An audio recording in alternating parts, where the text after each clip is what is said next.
नमस्कार, स्वागत है आपका एनएमएफ न्यूज में। मैं हूं आपके साथ शबनम। 18 जून को राज्यसभा का चुनाव होने वाला है, लेकिन उससे पहले झारखंड में बड़ा सियासी खेल हो गया है। जेएमएम और कांग्रेस के बीच एक बहुत बड़ा विवाद खड़ा हो गया है। जेएमएम को कांग्रेस ने ऐसा धोखा दिया जिसका अंजाम अब दिल्ली तक भुगतने को मिल सकता है। कहा जा रहा है कि जेएमएम अपने 2 उम्मीदवार उतारने की पूरी तैयारी कर रही थी, जल्द ऐलान भी होने वाला था, लेकिन इसी बीच कांग्रेस ने धोखेबाजी करते हुए एक सीट पर अपना उम्मीदवार उतार दिया।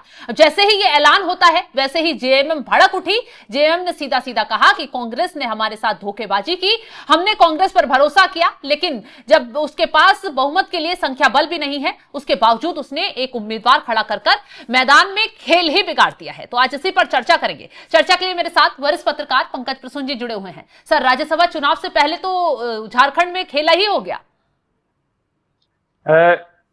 16 विधायक हैं कांग्रेस के पास। हाँ। जीत के लिए चाहिए कम से कम 28 विधायक। 28 विधायक। हाँ। कांग्रेस सिर्फ एक ही तरीके से विधायकों का इंतजाम कर सकती थी, झारखंड मुक्ति मोर्चा अगर सपोर्ट कर देता तो। हाँ। लेकिन झारखंड मुक्ति मोर्चा को, जो कि गठबंधन के साथी हैं, सरकार चला रहे हैं, बड़े भाई हैं, मुख्यमंत्री हैं, उनको बिना कुछ कहे प्रणव झा को उतार दिया दिल्ली से लाकर। प्रणव झा मल्लिकार्जुन खड़गे के पीए हैं। जैसे ये नाम की घोषणा की कांग्रेस ने, हर कोई पूछ रहा था झारखंड में कि ये प्रणव झा कौन है। कोई इनको नहीं जानता, मतलब जिसका लेकिन उतार दिया। कोई लेना देना नहीं है, उसे उठाकर झारखंड में उम्मीदवार बना दिया। हाँ।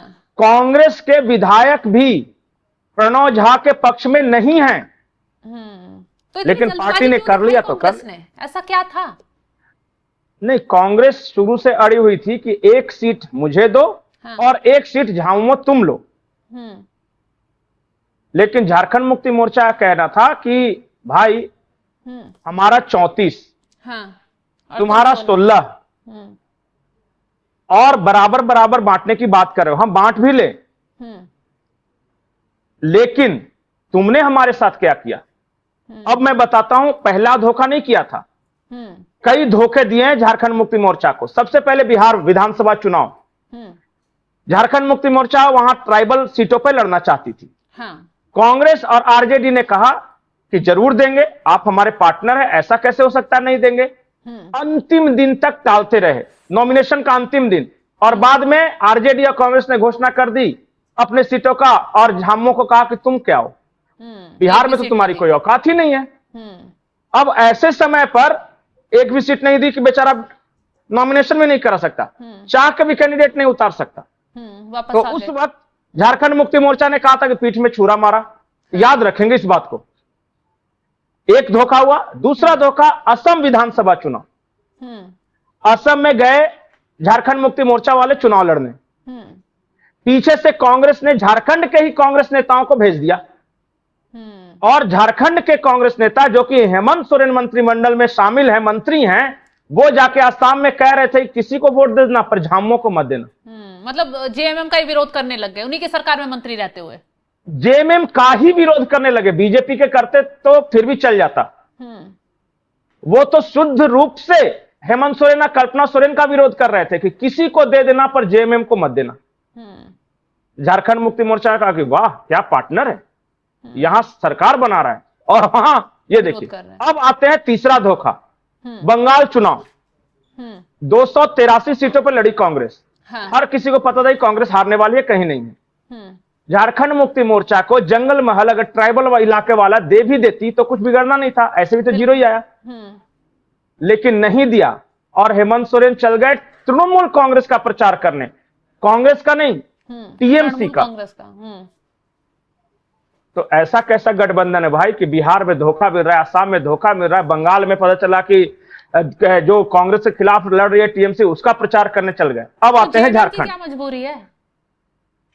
जेएमएम की मजबूरी है कि सरकार चल रही है, वो क्या करे, जाए कहां।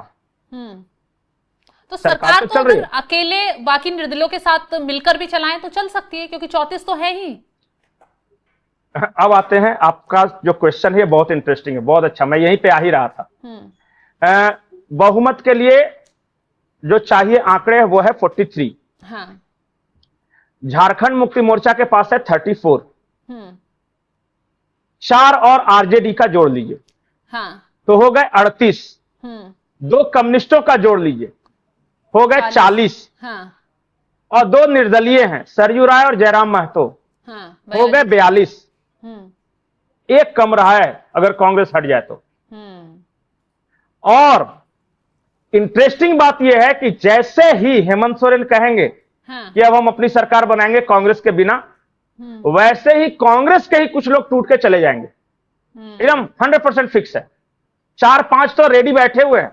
और इसी चुनाव में, राज्यसभा चुनाव में देखिएगा कि 16 है ना उनका, प्रणव वर्मा, माफ कीजिए, प्रणव झा जो कि कांग्रेस के उम्मीदवार, उनको 16 नहीं मिलेगा। उनको मुश्किल से 10-11 मिलेगा। तो अपने ही वाले तो बहुमत पूरा हो गया। तो मतलब आने वाले वक्त में राज्यसभा चुनाव के बाद खेला हो सकता है कांग्रेस के साथ, अगर जेएमएम ने आगे की रणनीति अपना ली तो, क्योंकि बहुत धोखे मुझे लगता है कि एक बार सुना देना चाहिए दोनों का बयान, ताकि लोगों को लगेगा, दर्शकों को, कि ये पंकज प्रसून ही बोले जा रहा है यार, वो पार्टियां कुछ बोल ही नहीं रही है। चलिए तो पहले झारखंड मुक्ति मोर्चा और कांग्रेस दोनों के बीच कैसी बयानबाजी करिए एक बार सुना देते हैं। सुप्रियो भट्टाचार्य का बयान सुनवाते हैं, उन्होंने क्या कुछ कहा, नाराजगी कैसे जताई। चूंकि स्वतंत्र दल है, वो अपना प्रतिनिधि, अपना उम्मीदवार घोषित किया है, लेकिन उनके पास तो पर्याप्त संख्या नहीं है। उचित यही होता कि इसका निर्णय हेमंत बाबू ही लेते। उनका आवेदन हो सकता था, उनका निवेदन हो सकता था, लेकिन निर्णय लेके उन्होंने हमें ठेस पहुंचाया है और पार्टी की भावना को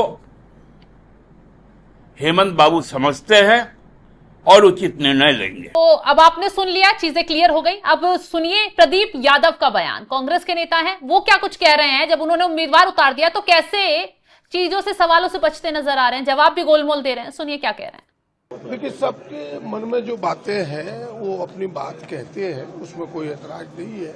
हम सब अपनी बात, अपना रिक्वेस्ट उन तक पहुंचाएंगे, क्योंकि देश को, राज्य को जरूरत है कि धर्मनिरपेक्ष ताकत एकजुट रहे, गठबंधन एकजुट रहे। जिस मोड़ पर देश, जिस मोड़ पर राज्य खड़ा है, ऐसे में से अगर हम दूरी बढ़ाएंगे तो केवल एक राज्यसभा का चुनाव का सीट नहीं है, इस देश के उस तमाम लोगों का जो संविधान पर विश्वास करने वाले लोग हैं, धर्मनिरपेक्षता पर विश्वास करने वाले लोग हैं, ऐसे लोगों का भी सवाल है। हम सब प्रयास करेंगे, इस खाई को पाटें, उनके पास जाएंगे, रिक्वेस्ट करेंगे और फिर बातों का जो थोड़ी बहुत दूरी बढ़ी उससे समाधान करने का प्रयास करेंगे। बिल्कुल पंकज जी, यहाँ जेएमएम की तरफ से साफ नजर आ रहा है कि धोखा मिला है। अब धोखे का अंजाम कांग्रेस को भुगतने को मिल सकता है, लेकिन कांग्रेस तो जवाब दे रही है, कह रही है कि हेमंत सोरेन से हमने मांगा था समय, बात नहीं की गई। इसलिए मैंने शुरू में कहा था कि यहाँ के जो कांग्रेस के लोग हैं वो पसंद नहीं कर रहे प्रणव झा को, इसलिए कह रहे कि नहीं ये तो ठीक नहीं हुआ। और प्रदीप यादव के बारे में बोल दूं कि ये वो नाराज तबकों में से हैं जो कि प्रणव झा को वोट नहीं देना चाह रहे। अब बोल तो नहीं पाएंगे ना बेचारा, ऊपर से ऑर्डर हो गया है तो इसलिए बात को ये घुमा रहे हैं। बात कर लेनी चाहिए झारखंड मुक्ति मोर्चा से, तो हम गठबंधन के साथी हैं। मुझे आश्चर्य नहीं होगा कि अगर झारखंड मुक्ति मोर्चा ने 2 कैंडिडेट उतारे तो मुझे हैरानी नहीं होगी कि कांग्रेस के कुछ लोग झामुमो के दूसरे उम्मीदवार को वोट न दे दे। मतलब एक वाला तो वो जिता ले जाएगा, सीन हो सकता है अब तो। और मैं 28 अब नहीं रह जाएगा मार्जिन, अगर मान लिया डायरेक्ट फाइट होता तो 28 चाहिए था, अब तो 4 उम्मीदवार हो जाएंगे ना 2 सीट के लिए, तो वो मार्जिन भी कम हो जाएगा ना जीत के लिए। और अगर पंकज जी इस बीच बीजेपी भी खड़ी हो जाए, 21 सीटें तो बीजेपी के पास है, कांग्रेस से ज्यादा ही है और बहुमत के लिए ज्यादा भी नहीं चाहिए। अगर क्रॉस वोटिंग बीजेपी कराने पे आए तो 1 सीट पर खेला हो सकता है बीजेपी की तरफ। खड़ी नहीं होगी, हो जाए नहीं, हो रही है। अच्छा, बीजेपी उम्मीदवार दे रहा है, 100% दे रहा है। बस आज हो सकता है जब तक आपका ये पब्लिश दर्शकों तक पहुंचे तब तक उम्मीदवार की घोषणा हो जाए।